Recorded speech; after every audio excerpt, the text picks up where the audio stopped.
Si tu te demandes s'il est possible d'être endurant, rapide et musclé en même temps, sache que la réponse est oui.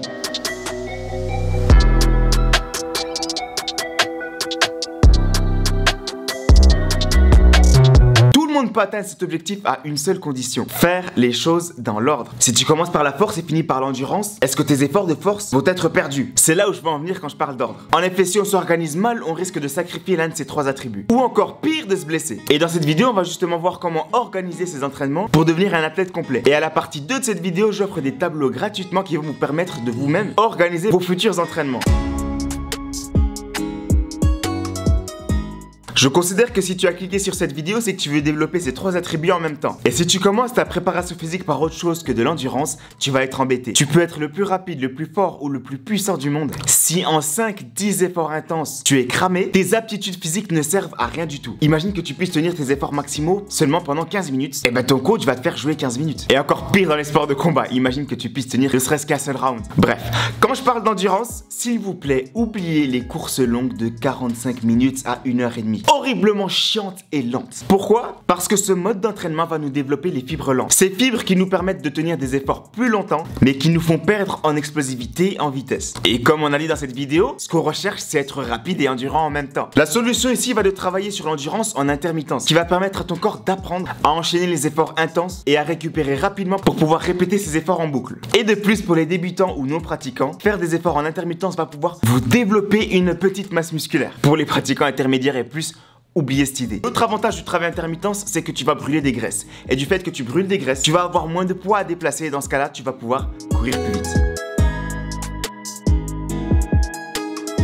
Une fois l'endurance acquise, c'est sur la force qu'on va devoir se concentrer. Et pour la force, je vais devoir couper cette section en deux parties. La première, c'est ceux qui veulent axer leurs résultats sur l'esthétique, être vraiment musclé. Et ça concerne aussi les débutants. La deuxième partie va être pour les personnes qui veulent axer un peu de masse musculaire, mais beaucoup de performance. Ça cible aussi les intermédiaires et les avancés, car techniquement c'est plus difficile. Et ça demande aussi plus de niveau. On revient donc sur la première partie. Imaginons que tu aies travaillé ton endurance. Tu vas pouvoir y coupler un travail d'hypertrophie, donc de masse musculaire. Car l'hypertrophie, c'est la meilleure façon de prendre de la masse musculaire en termes de rapidité. Et je sais tous ici à quel point on est impatient. Car en plus d'être endurant, maintenant tu vas avoir une carrure, 1 qui te plaît, 2 si tu es dans un sport. Physiquement, ça va être compliqué pour les autres de te bouger. Et en plus de ça, tu seras plus puissant, donc plus rapide. Si tu fais du sport en amateur et que tu as 2 à 3 entraînements par semaine, tu vas pouvoir intégrer 3 à 4 entraînements d'hypertrophie sur les jours où tu t'entraînes pas. Et quand tu prendras l'habitude, tu pourras même t'entraîner le même jour où tu as des entraînements. Attention, ce que j'explique là, c'est à faire de manière progressive. Parce que si tu commences d'un coup et que tu as trop de courbatures, forcer dessus pourrait t'emmener à des blessures ou à un surentraînement. Et dans ce cas-là, ce serait contre-productif. À tel point que tu pourrais même courir plus lentement malgré que tu t'entraînes énormément. On passe donc à la deuxième partie. Les pratiquants intermédiaires et avancés ou les personnes qui veulent mettre uniquement l'accent sur le côté aptitude physique, un travail de force permettra en plus de gagner en masse musculaire, bien évidemment moins qu'en hypertrophie, mais de développer aussi de manière significative les aptitudes physiques, que ça soit force, vitesse, explosivité, changement de direction, détente, puissance, tout. Et comme pour l'hypertrophie, 2 à 3 séances pourront être rajoutées à vos jours de non-entraînement. Et pour le travail de force, c'est aussi à faire de manière progressive. Car quand tu travailles en force, tu accumules de la fatigue au niveau du système nerveux. Et quand ton système nerveux il est fatigué, je sais pas si ça t'est déjà arrivé, mais est-ce que tu t'es déjà senti complètement en dessous de tes performances? Genre tu es arrivé à l'entraînement et tu étais nul.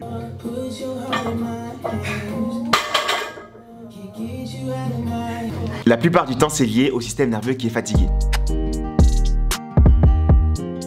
Donc maintenant tu as terminé ton cycle d'endurance, tu viens de terminer ton cycle de force. Tout ce travail va se transférer sur le cycle de vitesse. En effet, si ton travail de force a bien été exécuté, les résultats que tu vas obtenir en travaillant sur ta vitesse vont être impressionnants. Mais selon ce que tu recherches en vitesse, selon ta discipline, le choix des exercices de vitesse va être important. Imaginons que tu veuilles travailler sur ton accélération sur 10 à 40 mètres. Dans ce cas-là, le travail de résistance avec des charges sur une distance de 10-30 mètres sera très efficace. Avec des bons temps de repos entre tes séries série pour éviter de rentrer en endurance de vitesse. L'endurance de vitesse, c'est quoi? Imaginons dans un match, tu traverses tout le terrain en 10 secondes. Tu le fais une fois. 2 minutes après, tu dois refaire la même chose, mais ce coup-ci, tu le fais en 13 secondes. Tu auras ralenti. L'endurance de vitesse, ça te permet de ne plus ralentir. Chaque fois que tu traverseras ce terrain, tu feras 10 secondes, ou au pire 10 secondes 5, 10 secondes 8, mais jamais tu mettras 13 secondes. C'est extrêmement important pour certains postes dans certaines disciplines. C'est pareil pour les coups, c'est pareil pour les lancers, etc. Et l'endurance de vitesse, si on prend la course, elle se travaille sur des plus longues distances, donc de 30 à 100 mètres, avec des temps de pause plus courts, qui permet à apprendre à notre corps de nous adapter à ne pas ralentir, malgré le nombre d'efforts que l'on fait.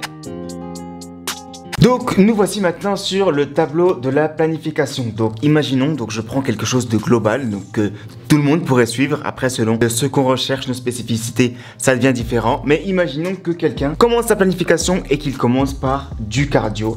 J'ai mis ici par exemple que sur le mois 1, il allait commencer de manière, comme je l'ai dit, de manière progressive. Il va commencer par faire du 30-60, donc 30 secondes d'effort, 60 secondes de pause. Et selon comment son niveau évolue, il passe au 30-45, au 30-30 pour le premier mois. Une fois qu'il maîtrise le premier mois, sur le mois 2, il passe en intermittence courte, c'est-à-dire tout ce qui va ressembler à du 15-15, du 10-10. Attention, rien n'empêche dans le mois 1 de passer de 30-60 à 15-15. Mais comme j'ai dit, ça dépend du niveau du pratiquant. Si ça fait des années que tu fais du sport et que tu as l'habitude de faire des préparations physiques, il est clair que tu n'as pas besoin de un mois complet d'intermittence longue pour passer aux intermittences courtes. Si tu es en pleine saison, faire du 15-15 va être compliqué parce que c'est très fatigant. Du moins quand tu le fais le même jour que ton entraînement. Donc tout dépend vraiment de ton style de vie et où est-ce que tu en es dans ta préparation physique. Mais une fois que le cardio il est atteint, il est terminé, que tu as atteint un bon niveau de cardio, le reste du cardio il se fait en club. Donc quand tu as tes entraînements ou quand tu as tes matchs tout simplement. Ou combat ou peu importe quel sport tu fais. Comme expliqué, ce cycle là dure de 1 à 3 mois. J'ai mis les méthodes d'intermittence mais il y a plein d'autres méthodes pour pouvoir travailler le cardio. Une fois le cycle de cardio terminé, comme on dit, on passe au cycle d'hypertrophie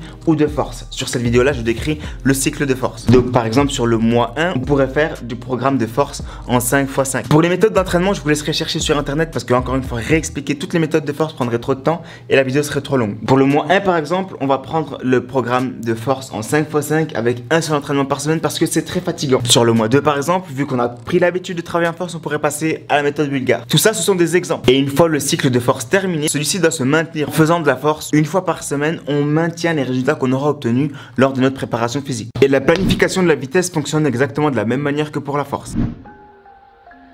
En tout cas dans cette vidéo j'espère que j'ai été assez clair. Si tu as d'autres questions tu peux les mettre dans les commentaires ou me contacter sur mon Instagram, vous le savez je réponds à absolument tout le monde. Et pour les personnes qui en veulent plus, qui veulent une préparation physique complète, vous savez que vous pouvez aussi me contacter sur mon site internet qui se trouve dans la description. Et avec tout ce que je t'ai appris aujourd'hui, je pense que tu as du travail. Sur ce j'en ai terminé sur cette vidéo et je vous dis à la prochaine.